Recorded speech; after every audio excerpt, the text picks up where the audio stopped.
Hello, students. In my introductory psychology class, my name is Michael Holman, and this is going to be a chapter on personality. So yes, personality, vive la différence. Today we are going to be talking about what your personality is. What is it? It is a set of emotional, cognitive, and behavioral tendencies that people display over time and across situations, and that distinguish individuals from each other. So what are some terms that you use to describe the personalities of others? It could be someone's funny, they're happy, they're gloomy all the time. All these things are words that you use to describe what a person's personality is. It's what makes them who they are. It's kind of the adjectives for their soul. Now, it was created by, well, personalities weren't created, but we first learned about it from Freud's Psychodynamic Perspective. He studied the unconscious mind, psychosexual stages, and defense mechanisms, all of which we'll talk about today in detail. Now, Freud had a particular focus on consciousness. He said there were 3 levels of consciousness: conscious, preconscious, and unconscious. And we use the iceberg metaphor here. You see, at the top, you have conscious level. This is just above the water. And then you have preconscious level, which is just below the water surface, where you can still kind of see it, and unconscious level, which is way below the water, just like an iceberg. Think Titanic. Now, another thing to notice is that all these things are important. At the top, you have ego. This is what you're currently focused on.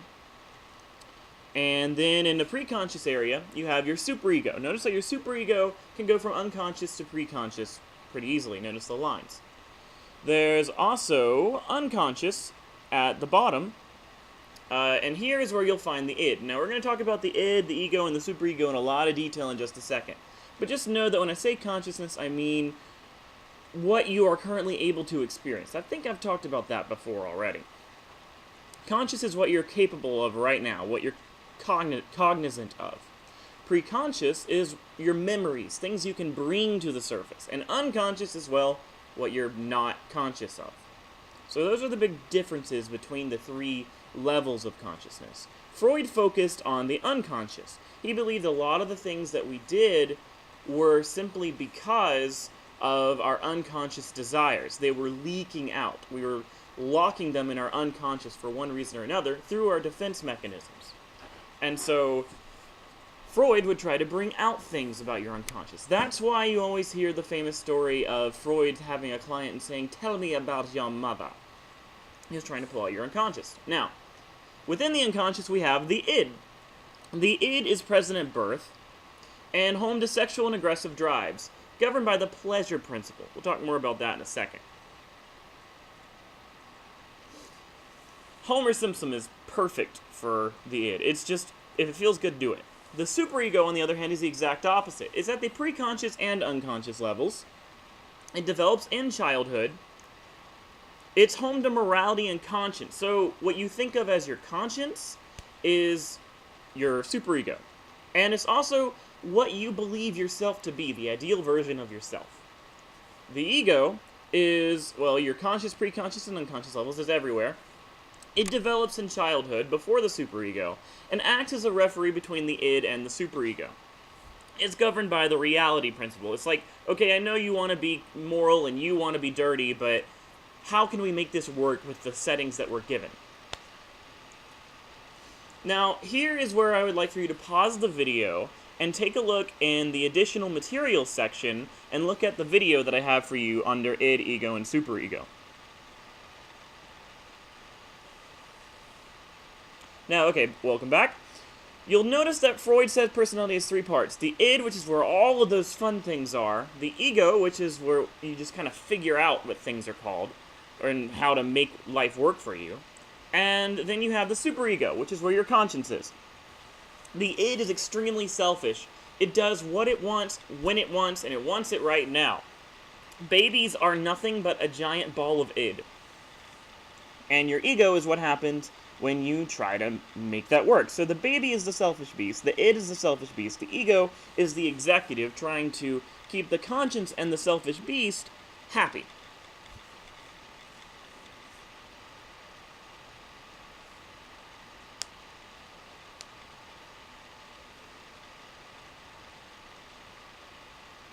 Notice how it focuses on the reality principle, and how Superego tries to see the ideal version of yourself. So whatever you believe you should be, your superego is the one nagging you for not reaching your full potential. Now, Freud believed that personality formed during the first few years of life and were divided into psychosexual stages. During these stages, the id's pleasure-seeking energies focus on pleasure-sensitive body areas called erogenous zones.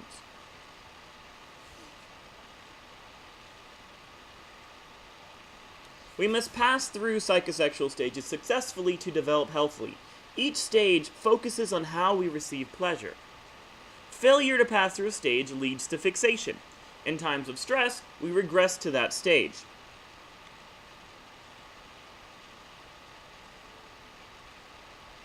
Now, the first stage is the oral stage. It starts when you're born and it goes to about 1 year. Then anal stage, 1 to 3 years. Phallic, this is where you see the Oedipus Complex. Latency period, and, well, genital stage. So, oral stage. 0 to 18 months, pleasure center is in the mouth. This entire section is just about the fact that babies put everything in their mouths, that's how they can experience the world, and that's how they get pleasure. So, that babies are putting everything in their mouths in order to explore the world. And, well, that's why they do a lot of sucking, biting, and chewing. This is the oral stage. The anal stage, 18 to 36 months. This is about bowel control. Children are learning now to control their environment, and the only thing they can control at this age is their bowels. And so that's why they start, maybe playing with poop. And maybe if you've ever seen a child play with poop and then mom freaks out, that child can later become what we call anal retentive. When we get to fixations, we'll talk about that a little bit more. Phallic stage. In the phallic stage, this is where you find out the pleasure zone is in the genitals. 3 to 6 years old. This is when kids realize that girls have something different from boys down there. It says coping with incestuous feelings. We'll talk more about that in the Oedipus and Electra complexes much later on. The idea is that if you are heterosexual, you are attracted to not necessarily your mother, but people that remind you of your mother if you're male, and so on. You get the idea. In the latency stage, it's extremely easy to understand. Latent. It's 6 years old to puberty, and there's nothing going on down there. There's no sexual feelings. You're just a kid. Genital stage is puberty to death. It's just you growing up. You go through puberty, you mature as an adult, and, well, live.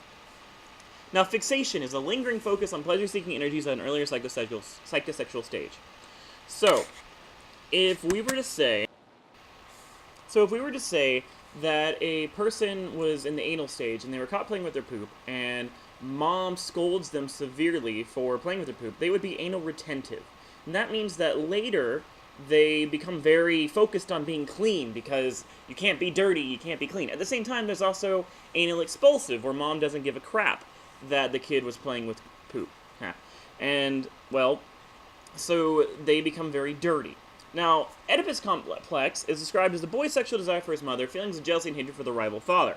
A girl does the same thing, called an Electra Complex. This is when you end up as a little kid loving your opposite sex parent, and you see your same-sex parent as a rival. What ends up happening, what's supposed to happen, is as you grow, you see that in this case, the father beat you for the mom's attentions as the romantic partner, and so you decide to be more like the father, and so you end up kind of being a carbon copy of your parent. It doesn't mean that you're actually wanting to bang your mother if you're a dude. What it actually means is that you have romantic attraction towards people like your mother. It's a very Oedipal or an Electra complex. And same thing for Electra. And also, this is all for heterosexuals as well, but you could theoretically apply it to homosexual attractions as well if you wanted. Just be, Oedipal towards your father, and your mom is the rival in that case. Just really depends. Of course, not everyone goes through Oedipus and Electra complexes.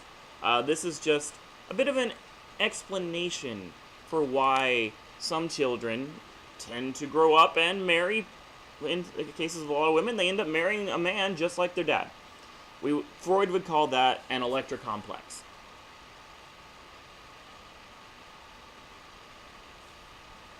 something to note about Freud's psychosexual stages is that they are not inherently sexual. They're just ways to get pleasure. Now, we also have Freud's defense mechanisms, which you see here. I highly recommend that you pause this video again and look in the material section for some videos that I have explaining a lot of these defense mechanisms. They are the unconscious processes that prevent unacceptable thoughts or urges from reaching conscious awareness. Defense mechanisms are the ego's protective methods of reducing anxiety by distorting reality. You're never aware of them. Okay, we have regression. When faced with anxiety, the person retreats to a more infantile stage. They get younger. They go through the different ages of the psychosexual stages. Reaction formation. Think Helga G. Pataki from Hey Arnold. You behave exactly the opposite of how you feel about someone. Projection is when you disguise your own threatening impulses by attributing them to others. If you've ever had a partner cheat on you and accuse you of cheating, there you go. Repression. This is the ultimate defense mechanism. It's when you just forget that it ever happened. Rationalization is offering explanations in place of real, more threatening reasons for your actions. You didn't get into a college and you say, I didn't want to go there anyways, it was too far away. You're rationalizing all those feelings that you're having. Displacement. You shift the unacceptable impulses towards a safer outlet. Yelling at your teacher, kicking the dog because you're mad at your boss. Okay, we have Carl Jung. He had the collective unconscious, which said that we are all connected psychically by this large unconsciousness. Alfred Adler said that we all strive for superiority, and that creates an inferiority complex, meaning that there's always someone better, and thus we feel inferior, and thus try to strive to become better. Karen Horney said that we had a lot of basic anxiety, and she also talks about something called privilege envy. Privilege envy, you may have heard of penis envy or castration anxiety, which is where women, Freud believed, were jealous of men for having penises, and that's why women would act more aggressively and things like that. Horney said that it was privilege envy. She wasn't jealous. Ladies aren't jealous that you have a penis. They're jealous that you have all the power in the world. Big difference. Now, there are some critiques. Freud is not scientific. His concepts are not well defined. His claims are hard to falsify. You just can't prove them right or wrong. Based on limited samples, too. Humanistic theories are a reaction to Freud. They focus on people's positive aspects, their innate goodness, creativity, free will, self-actualization, and unconditional positive regard, which is where you just positively guard someone, no matter what. Now, traits and situations. We think and behave consistently across situations in the trait view, where a situation says it's based on the situation. Interaction says, well, it interacts. The trait perspective explores traits, assessing traits, and has the big five. You've probably heard of Myers-Briggs Types Indicator, consisting of a number of traits. This is just a type. You're a feeling type personality. But you've also probably learned about extroversion and introversion. Everybody's heard about this. You don't want to say that an extrovert is someone that is very sociable. An introvert is someone that is very shy. You can be a very social introvert. It's all about where you get your energy from. Introverts get their energy from within themselves. They create their own energy, and that means they can run out, and then they have to be alone to make more. Extroverts don't make their own energy. They have to run outside and get energy from other people. So, an introvert can be social, but they gotta have their alone time. An extrovert can be antisocial, but at the same time needs to go out and be with people. I, for one, am an extrovert. I'm a vampire. I have to get energy from other people. Now here we have the MMPI test profile. You see all these different things, which you can look on your own slide for a better idea. But what you see here is in the blue we have before treatment. And you can see that their scores were a lot higher on all of these. They are what we call clinically significant. But on the left, we have after treatment. Now, after treatment, you can see the scores have gone down. So that's good. Their depression score has gone down. Whether they determine themselves as being too masculine or feminine, not really important. Psychopathic deviancy has gone down. Really, all of them have gone down, with the exception of hypomania, so that one's not so great. That one actually went up from before. This is also a good opportunity for you to pause the video yet again. The MMPI, so that you can look at my MMPI section. Let's see. Actually, no, never mind. I'm going to show that to you right now. Minnesota Multiphasic Personality Inventory is just what the test is called. The MMPI was developed by empirically testing a pool of people. And here we have examples of the MMPI. These are average scores on the clinical scales of the MMPI. You can see at the top we've got patients with the typical psychosis. Then you have highly creative writers, successful writers, and adult controls. These are just regular adults. This is these are people that actually took the MMPI, and you can see how regular adults are here, and it just kind of gets higher and higher. So, obviously, we have scales like paranoia, hysteria, hypomania, hypochondriasis, psychosthenia, which is, well, when you're a little bit crazy, schizophrenia, which is kind of obvious, is do you have any delusions, that sort of thing, depression.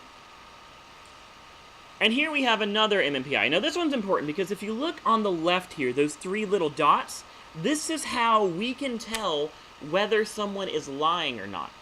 We can look at this little scale, and if someone was lying on the test, that scale, when we do all the points, the questions are worded in such a way that that scale will let us know. If that scale is way too high, then we would know that they were lying. But looks like they weren't, and if you look on the right, you can see all their scales. And this gives us an accurate reading for what this person is really dealing with. And so as a therapist, we can better help them and understand what their most predominant issues are. So the MMPI is a very useful tool.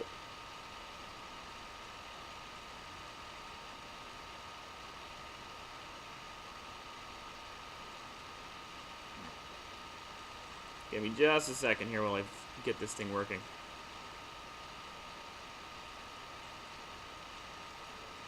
Alright, there we go. So yes, that was the MMPI. Now, the trait theories include the big five, which are all those things that you see here. Things can go from being withdrawn to being outgoing, from being stable to unstable. Neuroticism is essentially how crazy you are, you could say. You know, you know people that are neurotic. They get very hyper and unpredictable. Agreeableness, conscientiousness, and openness to new experience. And so you can see how the different things have been defined so far. Three-factor model is very similar, but it only has three factors: extroversion, neuroticism again, and psychoticism/nonconformity. This is psychoticism, sorry. But this is how willing are you to go against the grain and to break off against rules of society. And these are all kinds of rules of society, not just like the ones you don't like, all of them. Driving on the wrong side of the road, for example. We measure things through personality inventories with questionnaires, which produce personality profile. These are easy to score and statistically analyze, but there's a social desirability bias, which I talked about a second ago with people trying to lie on tests, and they're hard to predict. Now, we also have projective tests, which include the Rorschach, which is very famous, and the Thematic Apperception test. That's the TAT. These, of course, may not necessarily be valid or reliable. So, before we continue, I am going to, once again, show you some more tests. I'm about to show you some actual Rorschach tests. And while if we were in class, I would talk more about what your response to this actually mean. But with Rorschach tests, all you do is you look at a literal ink blot. We took some ink and we blotted it on a page, and we ask you what you see. So what do you see? I, for one, keep seeing a wolf every time I see it. Looks like a four-eyed wolf. Basically, in a Rorschach test, we have a whole bunch of possible answers you could say, and we try and figure out the best one, and what that means based on your response.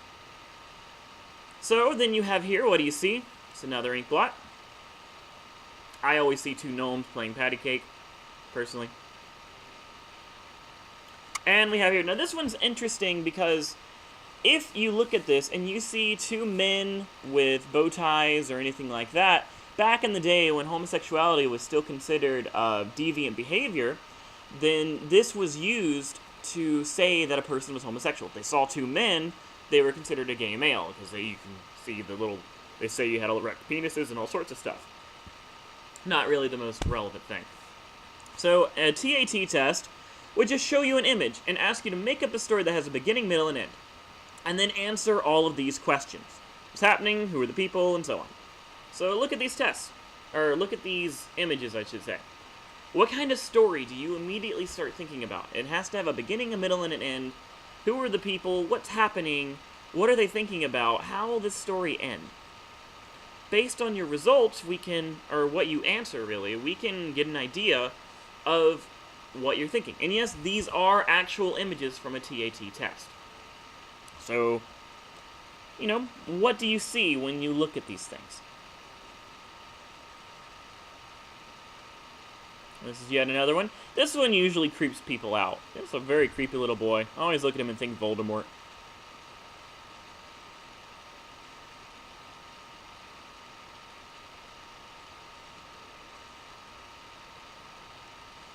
Okay, moving on.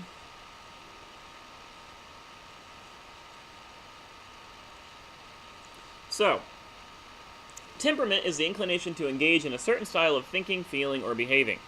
Initially arises from the effects of genes and biology. Environment it moderates these effects. There's a correlation between temperament and infancy and adulthood. Oh, before we continue, you may also want to pause here to learn more about why Rorschach tests aren't that great. Again, go to your materials folder and you'll see another one, a video just for you. In the morning, it's kind of graphic. Okay. Gray's Behavioral Inhibition Activation System said that your BIS is in the right frontal lobe, your BAS is in the left frontal lobe. Eysenck said that there was a three-factor model, that you had extroversion, neuroticism, and psychoticism.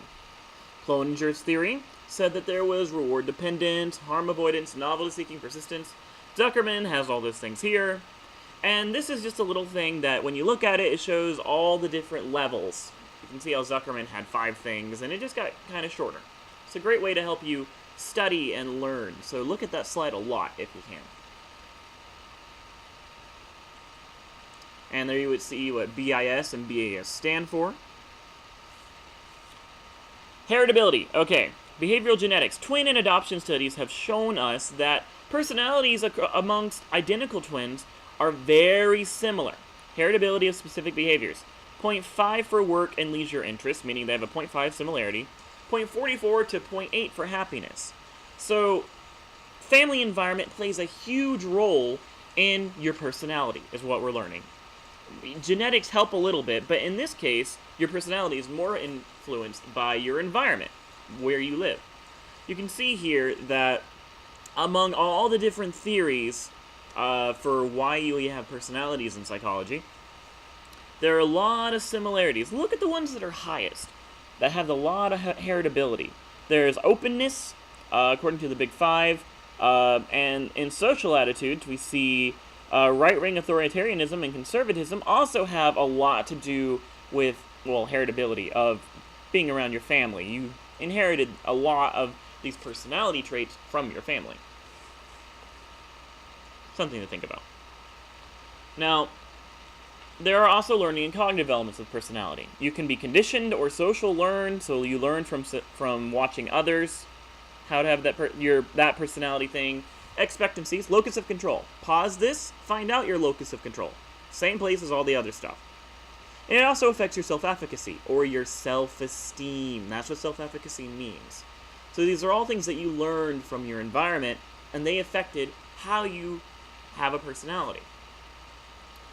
Birth order is also supposedly influencing your personality. Middle children are typically rebellious and less identified. Later born are agreeable but self-conscious. Firstborns are conscientious but temperamental. Now, female. Women are typically more empathic but more neurotic. Men tend to have greater individuality but are more aggressive. So is this nature or is it nurture? Turns out it's kind of both, but I like to think it's mostly nurture. Think back to Karen Horney and how she would say that women are not having penis envy, they're having privilege envy. We call it that because men have all the power in the world. Well, most of the power anyways. And so it makes sense for a woman to have to become more aggressive, to become more like what men are expected to be, in order to, well, move on. To make something of themselves, you have to be a little bit aggressive. You can't just be demure. So that's why Karen changed the term from penis envy to privilege envy. In this case, it's just not all women are empathic, we know this, and not all men are aggressive. You really just have to look. If all men were aggressive, then there wouldn't be psychologists such as myself. If there weren't at least some men that were capable of empathy. And there wouldn't be female soldiers if there were no women that could be aggressive or assertive. So it's not inherently bound in us. This is more of a social construct than anything.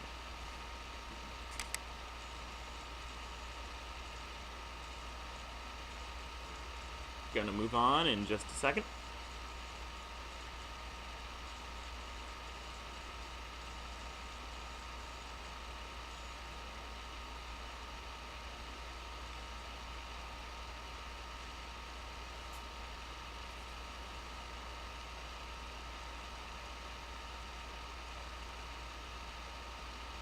So yeah, just ask yourself, is it nature or is it nurture? Now, we have seen the Big Five, remember the Big Five traits, in different cultures. I've talked about this before. Collectivism is the focus on the needs of the group. Chinese, African, Latin American, and Arab cultures. Collectivist cultures focus on the needs of the group over the individual. But individualism cultures focus on the needs of the individual. And you see this in the US, Canada, Great Britain, Australia.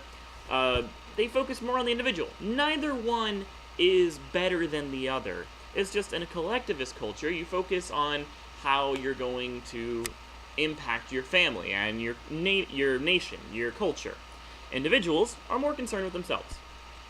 Okay, so that was personality. I know it was quick, but you have lots more that you can see on your own time and those exercises. Now let's go and see what you had to do for homework this week. Okay. So keep in mind, I realize that most of you have already done your homework. I hope so anyways, since this one is coming to you a bit late. This is a new experience for all of us. But let's see what else we can do. Personality project. This one's kind of a bear. It's a 2 to 4 page paper. It must be an APA format.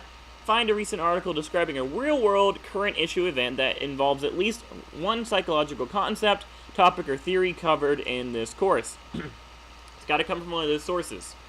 And then write a 2 to 4 page paper that addresses these following points.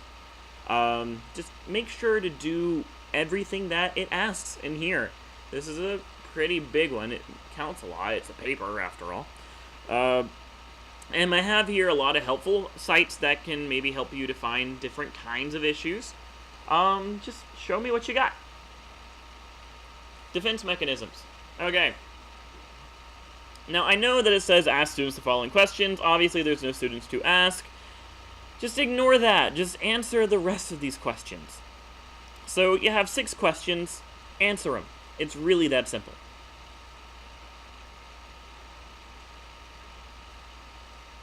This one doesn't necessarily have to be in APA format. If you wanted, all you could do is scroll down in just a moment. Yeah, so you could just scroll down to the little chat box and type your answers in right there. I would be perfectly fine with that if you haven't done it already.